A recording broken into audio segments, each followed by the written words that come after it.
Good morning, students. Myself Aparna Shrivastava. Today we are going to study adjectives. An adjective is a word used to add something to the meaning of a noun or pronoun. This you all know. What is an adjective? A word which adds something to the meaning of a noun or a pronoun. It is normally placed before the noun in a sentence. For example, he is a poor man. This is an easy question. Which type of question is this? An easy question. Here you can see the word poor and easy are adjective. But sometimes it may be placed after the noun as well. For example, the man is poor. Meaning is same. The question is easy. Here you can see both these words we have placed at the end. Okay. Kinds of adjective. There are 6 kinds of adjectives. First is quality, which tells us about that the noun is of what kind. Then quantity, how much is the noun. Then number, how many. Number in counting means 1, 2, 3, 4 like that. Possessive, which telling us the belonging of the noun. That's a possessive noun. Then interrogative, a noun which asks us a question. That's a question which asks us about the noun. That's a interrogative noun. Then demonstrative noun, in which we are pointing out the noun. That's a demonstrative noun.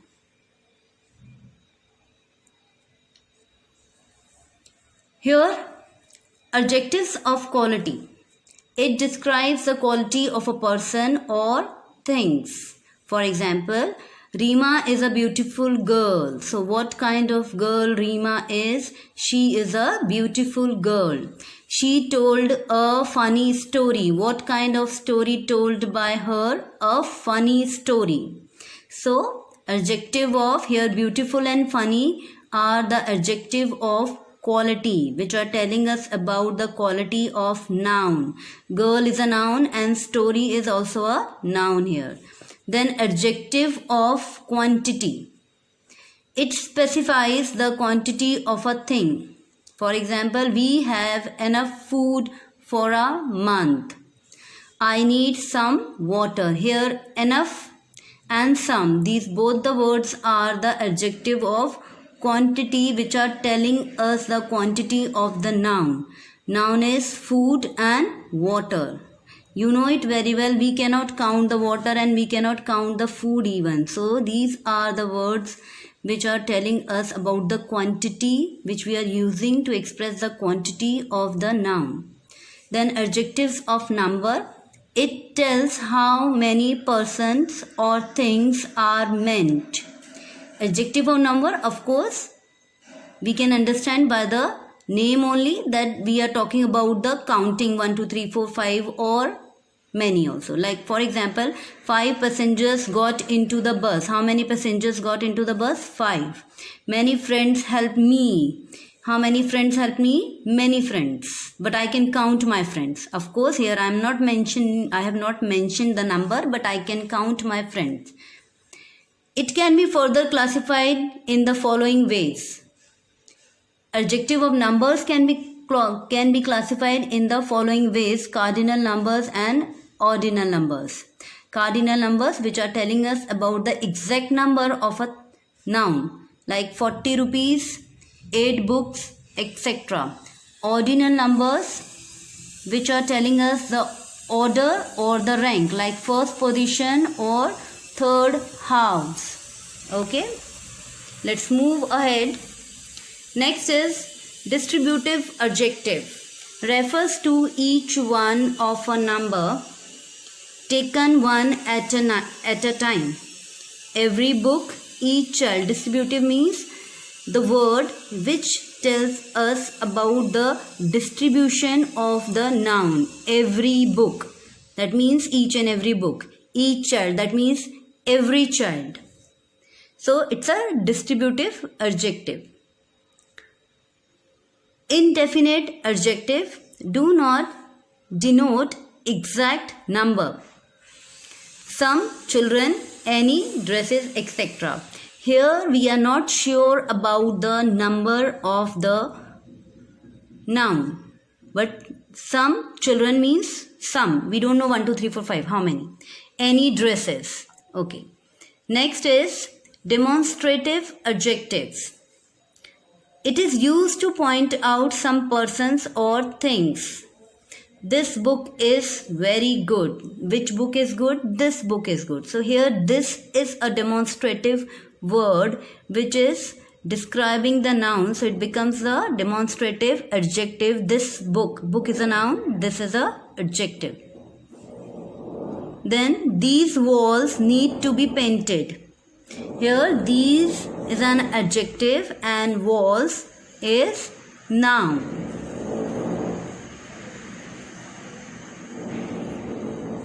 I hope children, am I clear up till now?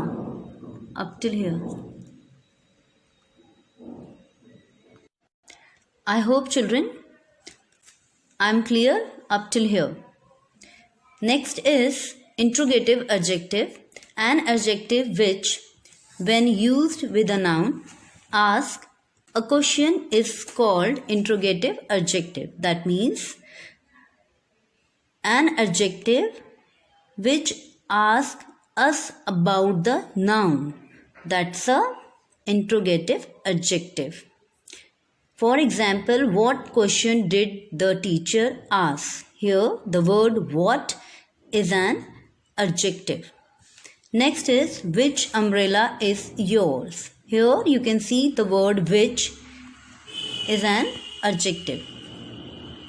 Next is possessive adjective. It shows possession or belonging. For example, this is my book. Whose book? My book. Here this word my is a possessive word which is asking us about the belonging of the book. So this is my book. My is an adjective and book is a noun. Your dresses are elegant. Whose dresses? Your dresses. Some other kinds of adjectives. In spite of what all I have explained, here are the few more adjectives.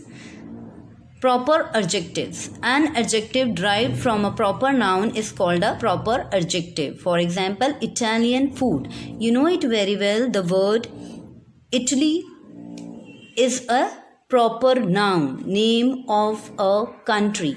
So if we are adding that, if we are changing it into a adjective form, Italian food, then it's become a proper adjective. Like Chinese toys. Which toys? Chinese. We know it very well. China is a country. So which sorts of toys? Chinese toys. Okay, Indian doctors.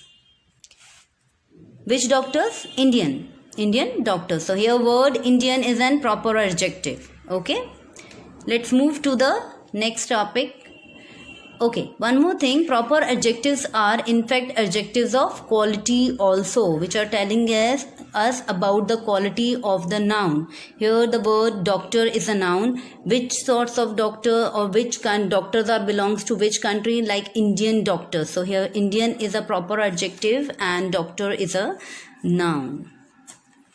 The next is emphasizing adjective. It is used to emphasize or to show strong feeling. For example, my own country.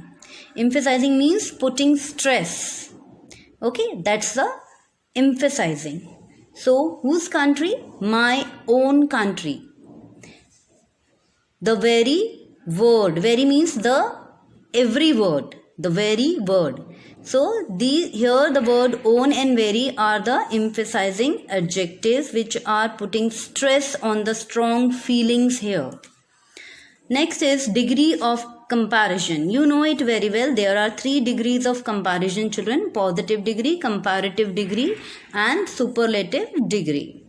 Positive degree. It is used when no comparison is made. Basically, in your affirmative sentences, normal statements, we are using positive degrees. Like Rohan is a tall boy. This is a normal sentence. Rohan is a tall boy. Comparative degree means when we are showing the comparison between two things or two people or two groups of things. For example, Rohan is taller than Ram. Here this is a comparison between Rohan and Ram. Who is taller? Rohan is taller than Ram. Next is superlative degree. It is used to compare more than two things or two group of things. For example, Rohan is tallest among all the students of his class. The same sentence I have used in the three different ways. First one is Rohan is a tall boy. That's a normal, your positive degree. Second is Rohan is taller than Ram. This is your comparative degree where I have showed you the comparison between two people. Now this is Rohan is tallest among all the students of his class. Here we are showing the comparison of Rohan with all the students of his class. Now the formation of comparative and superlative degrees. Most adjective forms their comparative degree by adding er and their superlative degree by adding est to the positive. For example, clever is a positive word, cleverer, comparative, cleverest, superlative. Rich, positive, richer, comparative, richest, superlative. Next, if the positive ends in E, we add only R and ST to the positive degree. Like brave, you can see the word brave, it's a positive degree here, which is ending with E. So when we are changing it into the comparative or superlative, we have to add only R or ST. Brave, braver, bravest, wise, wiser, wisest. If the positive ends in Y and the Y has a consonant immediately before it, the Y is changed into I before adding ER and EST. For example, you can see here easy. We are having a consonant just before the Y, that's your S. So, if we are having consonant before the Y, what is the rule? We have to change Y into I and then we have to add ER or EST. But if the Y has a vowel before it, it is no change into I. For example, you can see grey. Here, just before the Y, E is there, which is a vowel. So, when a vowel is there before the Y, we are not supposed to change the Y. Only we have to add ER or EST, like grey, grayer, greyest. If the positive this is your first rule, is a word of one syllable or ends in a single consonant and has one short vowel before it. The consonant is doubled before adding ER and EST. Okay, you can see this example big. What is our first point? Is a word of one syllable. One syllable means there is no break directly. We are speaking like big. No break is there. Second thing, what is there? There ends with the single consonant. You can see the G, B-I-G. You can see the G. So it's a single consonant before that vowel is there. And has one short vowel before it. That's I. You can see the short vowel before the consonant G. So when such kind of three things are together, then Before adding er or est, we have to just double the consonant. That's big, become bigger, and biggest, double G. Then hot, hotter, hottest. Many adjectives of two syllable and all adjectives of more than two syllable form their comparative by using more before the positive and their superlative by using most before the positive. That means many adjective two syllable means when there are two break in a word, like beautiful, beautiful. So two breaks are there, two syllables are there. So when such kind of words are there, we have to only add more before the positive degree to make it comparative and most before the positive degree to make it superlative. Like beautiful, more beautiful, and most beautiful. It never be beautiful, beautifuler, or beautifulest. No, that will be wrong. It should always be beautiful, more beautiful, and most beautiful. Difficult, more difficult, most difficult. Some adjectives are compared irregularly. That means there are no rules for that. Like bad, it's a positive. Then worse, comparative, and worst, that's a superlative degree. Good is a positive. Then better, comparative, and best is superlative degree. So there is no such rule. You can see that all the three words, three degrees are different from each other. Now the correct use of adjectives. First is some and any. Some is used in affirmative sentences. Affirmative means your positive sentences. And in negative, any is used in negative sentences. So some we are using with the positive sentence and any we are using with the negative sentence. You can see the example, I have already purchased some books. That means it's a positive sentence that I have already purchased some books. I have not purchased any book. This is a negative sentence that up till now I have not purchased any single book. Okay, so some we are using with the positive, that's your affirmative sentence, and any we are using with the negative sentence. In interrogative sentence, if we are expecting an affirmative answer, then we have to use some, and if a negative answer, then any. Okay, that's an interrogative sentence. Of course, when you are expecting that the answer will come in a positive, then you have to use some in your question, and if you are not sure, if you are negative about the answer, then you have to use any. Next is much and many. Much means a large quantity. It is used with uncountables. Much ink, much sorrow, that's a large quantity. Okay, and uncountable means we cannot count that. Many means a large number. It is used with plurals of countables. Many we are using with the countable nouns where we can count, but of course it's a large number, so we are using many books, many years. Okay, let's move ahead. Next is little and few. Little is used with uncountables.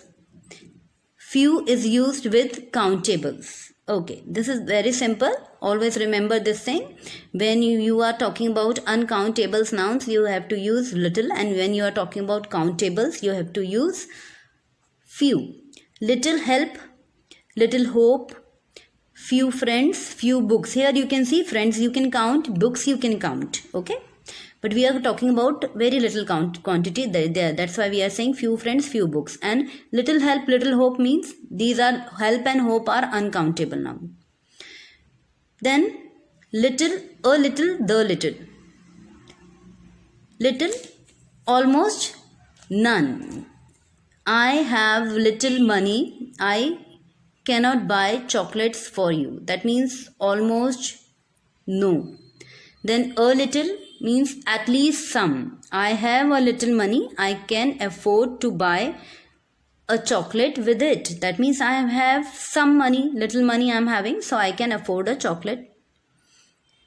Then the little the whole, though little. The whole means whatever you are having, that's whole. Whether it's a little amount, but then you are talking about the whole amount. I bought a chocolate with the little money I had, means whatever money you are having with you, though it's a very little amount of money, but you have spent all that money in buying the chocolate. Next is few, a few, the few. Few, almost none. Again, it's same like little, a little, the little. Few, almost none. Few friends visit me, so I am often lonely. That means almost none. No friends come and meet me. A few, at least some. Sometimes a few friends visit me and we have a nice time. Then the few, all of them, though very few. Whatever the number, whether you are having 2 friends, so you are talking about 2 only. The few friends I have visited me, means whatever, whether it's a very less number of friends, but they all came and visited me. Okay children, so one thing which we understood by little, that little we are using with the uncountable and few we are using with the countables. Okay. Next is elder, eldest, older and oldest.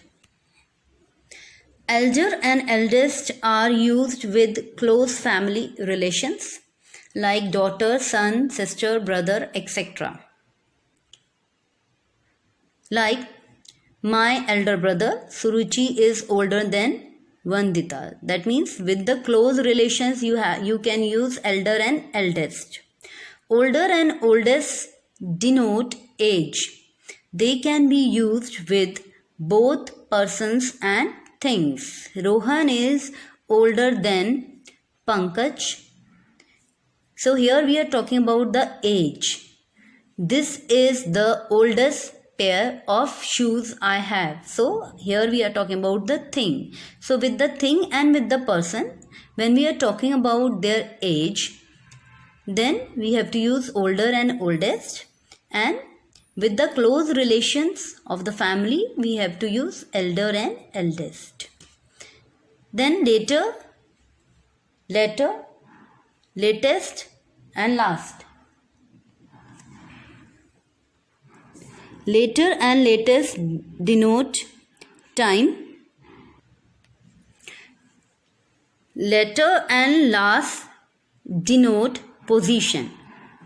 Okay, so that means later and latest is denoting what? We are using these words when we are talking something related with the time, and later and last denotes the position. I shall be going to Mumbai in the later part of July. So here we are talking about the time. Which time you will go there? In the later part of July. This is the latest news. Latest here means the very new.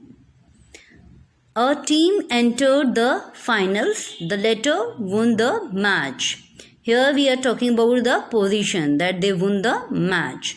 She prefers to sit on the last bench. Which position she prefers to sit? She prefers to sit on the last bench. Okay children, let's come to the last point, that's nearest and next. Nearest denotes distance and next denotes position. Okay, keep in mind when you are talking about the distance, then you have to use nearest, and when you are talking about the position, then next. Who lives nearest to the school? That's a distance. Then here her house is next to mine. This is the position. Just next to my house. Her house is there. I hope children that I am clear with all the points. Your homework is you have to complete book exercise of your grammar topic adjective. Whatever book exercises are there. Okay. Good day.